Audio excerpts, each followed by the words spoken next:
বন্ধুরা, তো চলো মিনতির রান্নাঘরে আবার একটা রান্না নিয়ে তোমাদের মধ্যে উপস্থিত হয়েছি। যদিও জেনুইন রান্না, সবাই করে থাকো। তো পালং শাকের ঘন্ট, পালং শাক ডাল, পালং শাকের তরকারি তো অনেকেই করেছো, তো আজকে আমি ভাজা করবো, তো দেখতে থাকো।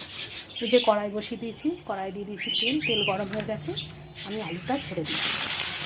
তো আলু ভেজে তুলে নিয়েছি অল্প হলুদ নুন মাখিয়ে। আর এখানে আমি থাকছে এই যে রসুন কুচানো, পেঁয়াজ কুচানো, দুটো কাঁচা লঙ্কা চেরা, দুটো শুকনো লঙ্কা আর কালো জিরে। তো ওই কড়াই তেল দিয়ে দিয়েছি ফোড়নটা নেড়ে নেবো। ভাজাটাতে একটু তেল বেশি করে দিতে হয়, এটা ভাজা ভাজা করবো। তো দিয়ে দিচ্ছি মটরশুঁটি আর দিয়ে দিচ্ছি পেঁয়াজ কলি, দিয়ে দিচ্ছি স্বাদ মতো নুন, দিয়ে দিচ্ছি সামান্য লাল লঙ্কা গুঁড়ো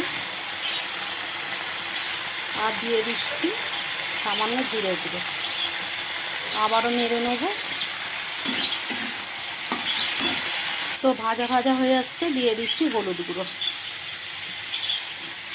এবার দিয়ে দেবো পালং শাক কুচোনোটা, আবারও নেড়ে চেড়ে নেবো। নেড়ে নিয়েছি, দিয়ে দিচ্ছি ভেজে রাখা আলুটা, আবারও নেড়ে চেড়ে চাপা দিয়ে দেবো। তোমরা এইভাবে বানিয়ে খেয়ে দেখবে, শাক ভাজাটা খুবই টেস্টি হয়, গরম ভাতে খেতে ভালো লাগে, রুটির সাথে এই শাক ভাজাটা খেতে খুব ভালো লাগে। তো চলো দেখতে থাকো। এই যে শাক ভাজাটা আমার সম্পূর্ণ রেডি। তো একটু চিনি দিয়ে দেবো, টেস্টটা ভালো লাগবে। তো চলো নামিয়ে নিই।